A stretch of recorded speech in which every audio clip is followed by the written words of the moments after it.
I'm Matt McClure. And I'm Francesca Maxime, and this is Currents. Out of Africa, a special celebration for Black History Month at St. Patrick's Cathedral. The goal is to make the African Americans to feel at home in the church, to know that the church belongs to them. From the loggia to a bar. Part 2 of Lino Rullis' interview with a popular Catholic blogger. Not many religions can you just kind of sit back and talk about the faith with a glass in your hand. You know, that's what we're talking about here. And are you ready for Valentine's Day? Some advice you'll want to hear. The guy feels pressured. I have to come up with something that the society is giving me.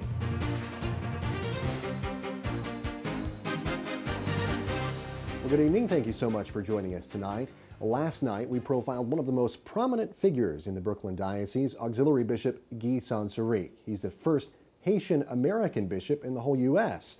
And tonight, we have a chance to see him in action. And action was a big part of the celebration that Bishop Guy took part in at St. Patrick's Cathedral in Manhattan. It was a Mass for Black History Month and a National Day of Prayer for the African American and African family. We know that God Almighty is part of our story. There was a general feeling that the African American Catholics were kind of ignored in the body of the church, not rejected, but not seen, not known. And the grace that comes from Jesus brings to life every part of the body of Christ. Therefore, it was important to call the African American to grow in their faith and to be more visible.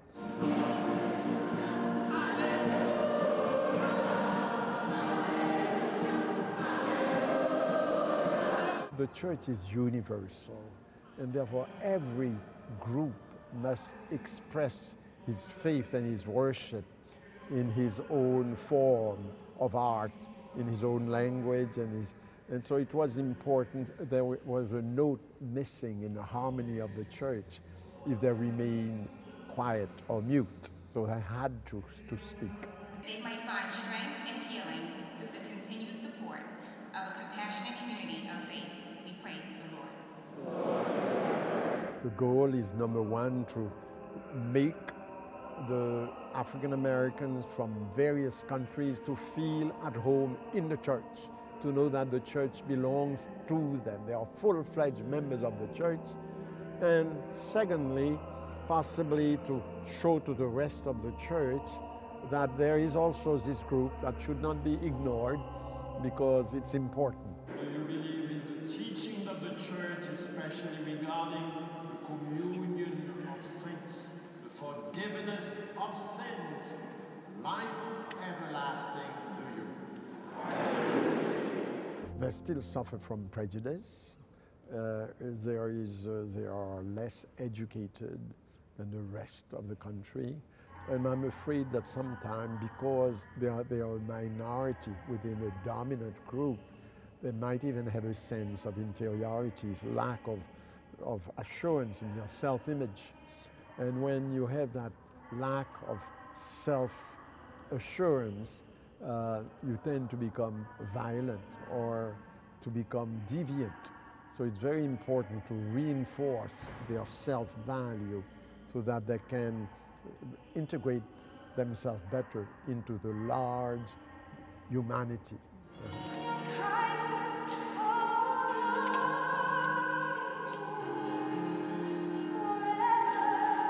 African Americans have to be challenged in their faith too, to grow in their faith.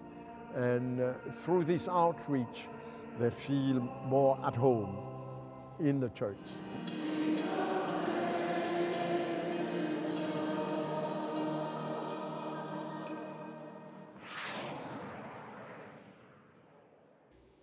Well, stay tuned. There's more Currents coming up straight ahead. Coming up, it hasn't happened in more than 50 years, but Washington will soon have a Congress without a Kennedy. We'll have the details and the rest of the day's headlines when Currents returns.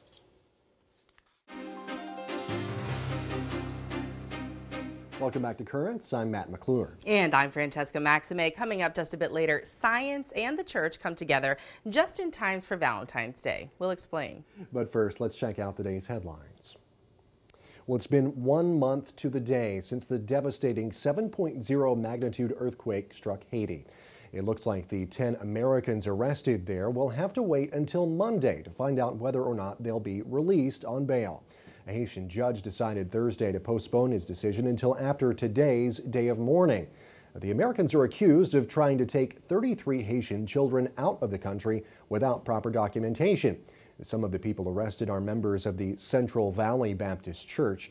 That church's pastor says he and his congregation are holding out hope that the missionaries will come home soon. We understand that judicial proceedings take time, and even though we wanted them home yesterday, we'll be just as glad to have them home tomorrow. So now we wait and pray, believing that in the coming hours, we will receive the news that we've waited for. Until then, we watch for your stories, and we scurry to the telephone each time it rings. Haitian officials say 212,000 people were killed, more than 300,000 hurt in last month's earthquake. Well, it is the end of an era in American politics. Democratic Representative Patrick Kennedy of Rhode Island has decided not to seek re-election for his seat in Congress. The Catholic congressman, who made headlines for a recent run-in with Rhode Island Bishop Thomas Tobin, said he decided not to run again because his life is heading in a new direction. He said he'll continue to fight for people who are suffering from depression, addiction, autism, and post-traumatic stress disorder. Patrick Kennedy is the youngest of the late Senator Ted Kennedy's sons. He is the last member of his famous Catholic family left serving in Congress. Well, a controversial program that allows drug users to exchange dirty needles for clean ones is causing quite a stir in upstate New York. The Diocese of Albany started the program last week, saying the decision came down to choosing the lesser of two evils, drug abuse or the spread of diseases. The diocese decided that the spread of diseases is worse, so it started Project SafePoint. The program is funded by $170,000 in grants from New York State. And some critics say the church should not be involved at all with the sin of drug abuse. American Catholics under the age of 30 are committed to charity and philanthropy, but most do not see morals as absolute. Those are findings from a new survey conducted by the Marist College Institute for Public Opinion. An overwhelming majority of American Catholics in the generation known as the Millennials said they have volunteered their time in the past month, and a majority also say they have donated money to charity. About a third chose to be spiritual or close to God as their top goal in life. The survey also found that 82% believe that morals are relative, while 2/3 believe abortion is morally wrong. Victims of clergy sex abuse in Ireland are asking the Vatican for more than $1 billion in compensation. Reports say Irish church officials will hand-deliver the message to Pope Benedict next week when he meets with bishops to discuss the findings of a recent report on sex abuse in Ireland. That report has already led to the resignation of 4 Irish bishops. In December, the Pope expressed his outrage and profound regret over the report's findings. Well, stay tuned. There's more currents coming up straight ahead. Just ahead, Lino the reporter talks to Rocco the blogger, part 2 of an exclusive interview. You grew up, you're baptized, you know. I don't remember my baptism. We'll give you a pass on not remembering that. Thanks.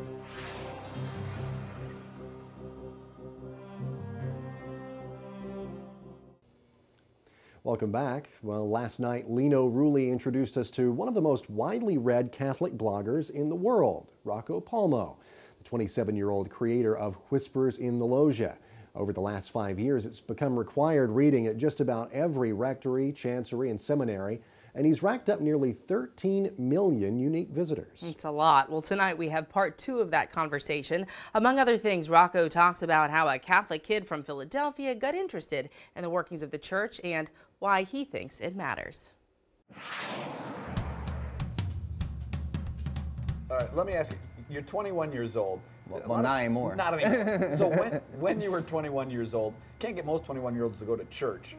What happened in those first 21 years that you knew so much about Catholicism, you were totally into Catholicism, that you're like, ooh, you know, I know the box scores, I know who's up and down, I know what's going on in the church. It's kind of funny because, you know, when I was really young, I had no interest whatsoever in it. It was something that, you know, like felt forced, you know. I mean, as you do, you grow up, you're baptized, you know. Well, I don't remember my baptism. We'll give you a pass on not remembering that. Thanks. I could use passes these days. I don't get them all that often. But anyway, when I was 8, the Archbishop of Philadelphia was actually a Brooklyn native. Anthony Bevilacqua was named a cardinal. And I was taken in by it because my interests, even to that point, were like kind of, you know, history and, you know, other kind of cultures, whatever, you know. I mean, there's not, because when you're in South Philly, you see Italian people and Irish people. You don't really see much else. Why do you need to see much else? I don't understand what else. Well, it's true. You got you got wine and St. Patty's Day. What more can you ask for? Quite frankly, I don't even think you need the Irish. I think the Italians are plenty. Except I like St. Patty's Day. It's the beginning of spring for me. But watching the media coverage of it and this kind of the explanation of these rituals, because you see these people in these strange outfits and in this language that, you know, you don't hear on the street every day. And the question that comes to your mind is, why do they do this? Where does this come from? And I think, well, I'm part of this, actually, by baptism, by being a part of the church. It really just took me in. So I asked those dumb questions. Why do we do this? And I just kind of began researching it. Well, I asked the cardinal himself. I actually got to meet him. Well, it's not like bishops don't kind of travel in cages, you know. It's not like they're supposed to be approachable to the people. And so I kind of just started racking up all this knowledge, this history, because it was like another world, you know. It's kind of like discovering this culture that really exists in every one of our backyards. And this was the kind of stuff that, you know, among priests and people who worked in the church, I mean, they knew all this, but they would never talk about it, and whenever they could, it was like kind of opening up the floodgates, you know, and they would just kind of relate all of these stories and facts and things they knew and things they had heard or seen, whatever. That's what builds a community. It's not just, you know, the vertical, but it's also the horizontal, all of us kind of talking to each other and understanding and even just having fun. Not many religions can you just kind of sit back and talk about the faith with a glass in your hand, you know. That's what we're talking about here. Now, all right, so here's the interesting thing, and I don't know how it happened, but it's sort of like now a lot of people in the church, if you will, check out this Whispers in the Loggia. And I know, God help me. They read about it, and if I hang out with people, I'll hang out with a bishop or a cardinal or so-and-so in the church, and they're like, ooh, you know Rocco? And they never picture you to look like this, no offense. Well, no, not that you're tough to look at, but yeah. No. I always say when people meet me and I'm, you know, kind of unshaven and everything. Well, not just Italian looking, but just kind of not floating out of the sky in a cassock. Yeah, well, young too. But people always expect me to kind of come in like some like regalia or something like that, and I'm like, no, I'm a normal person, you know. And if anything, but you're not. Here's the deal: you're not a normal person. No offense, you're my friend. But let me say something to you. Now, here's my point. Well, what's the Cardinal of Houston's name? Dan DiNardo. See, no, not everyone knows that. And everybody in Houston knows that, even the Protestants. Yes, of course. But what's the Archbishop of Indianapolis? Dan Beekline. See, no, I'm a Catholic. Well, come on. We got to What's the Archbishop of New Orleans? Greg Amen. See, but not everybody knows that, and this is what's interesting. You could ask a lot of Catholics, hey, what's your Archbishop's name? This is what's interesting about you, Rock, is that you know all this stuff, and what you think is normal or ordinary, it's the church equivalent, though, of a political address. I don't know if you know what political addresses, but kind of being whatever place you are, naming your congressman, your state representative, and everything. And most people can't. 95% of people, you can name everyone knows who the Pope is, but who's my pastor? Who's my bishop? Right. But the important thing about knowing all of that is, just as, you know, in D.C. or state capitals, policy is set in the leadership of the church. That's where policy comes from. That's where teaching is interpreted. And so you kind of have to know, you know, personnel is policy, as the old saying goes. You have to know who these people are to figure out and to kind of grasp what kind of policy is going to be set for the life of the church. Rocco and Lino, and a bottomless pitcher of beer, or so it seems.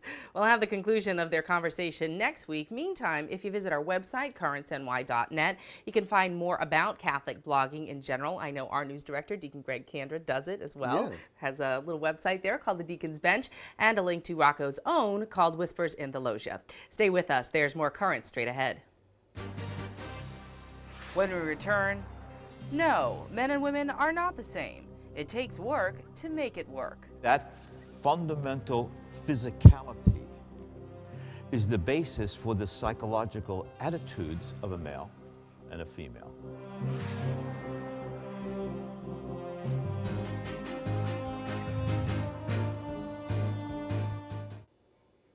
Well, Well, finally tonight, forget the flowers and candy. If you want to make your Valentine really happy this Sunday, you can give him something that's actually free, although hard-earned. It is the gift that keeps on giving. It's just a little bit of wisdom, actually. Right, and to gain a little wisdom, some young people recently gathered for a talk in Queens by a leading Catholic psychiatrist. He offered some thoughts of his own in a lecture that he called Manhood, Womanhood, and Christ.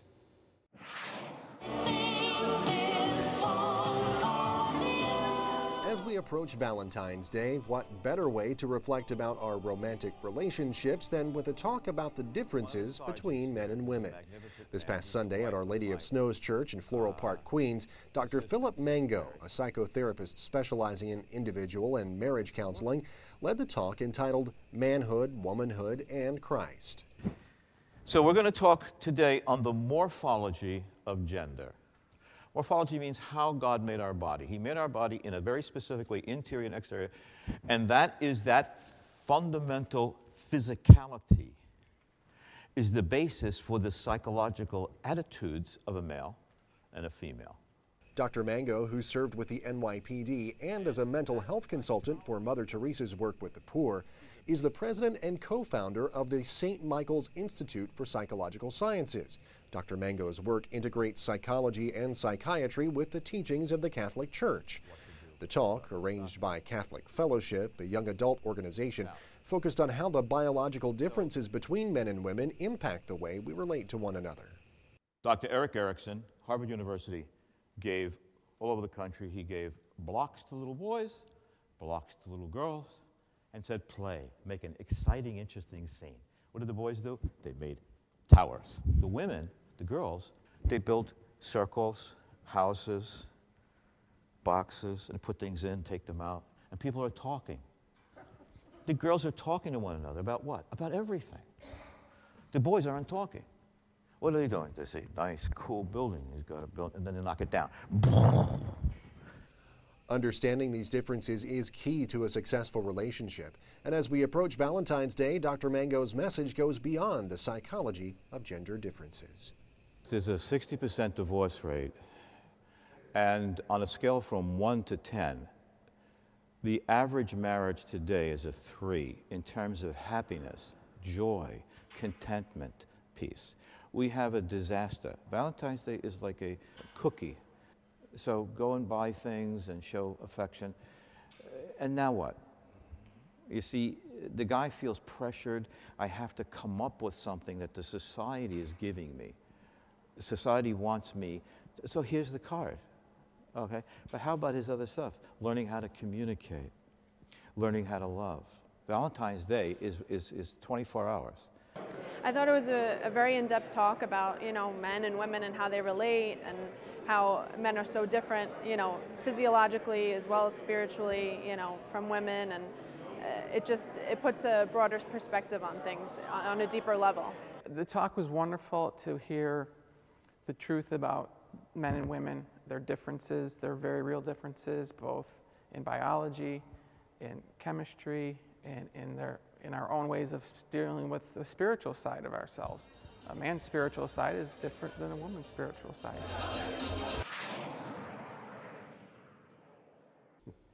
Men and women are different animals. Absolutely, and animals we are sometimes, I guess, but that's the whole point of it, I guess, is to understand what the differences are physiologically as well as socially. I think that whole building block experiment that he was talking about, right. I don't know the age of the children, but obviously they were very young. There's that whole nature versus nurture argument as well in terms of what boys will do and what girls will do. Yeah. One is more perhaps collaborative, the girl style, and the other one, guys will build it up and knock it down. Right. But right. hopefully at some point we can all learn from a little bit of that and learn how to respect the other gender a little bit more. And understand it. And it's all very interesting to hear. And one thing that I was interested to hear about as well is about how the genders approach spirituality and religion differently also. That's kind of, because we often think about things like that experiment that he was talking about with the, boys being a little bit more, rambunctious and the girls talking and building the little houses and stuff. So there's that difference, but then there's also how people approach spirituality differently as well. And so I think that's a good discussion to have also. And the thing is that some of the B-roll that was in that piece, some of the video was from the event that I went to last Saturday for the marriage day dance about these couples that have been, the ones I met anyway, from 16 to 46 years, so for a long time. And I think the heart of all of this is I think he said only 30, or he said on a scale of 1 to 10, most marriages are a 3 in terms of happiness, and 60% end in divorce, and all this other kind of stuff that's like negative statistics.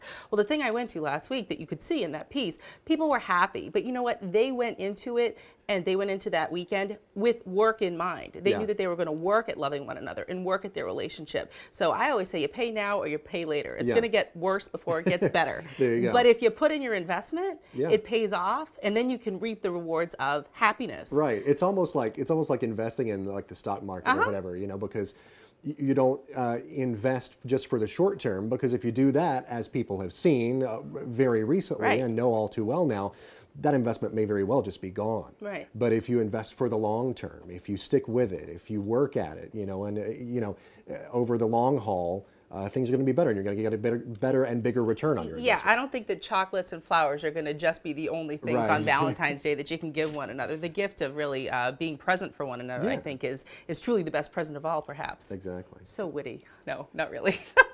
Today, anyway. I'm trying. All right. It's Friday. It is Friday. We're a little punchy.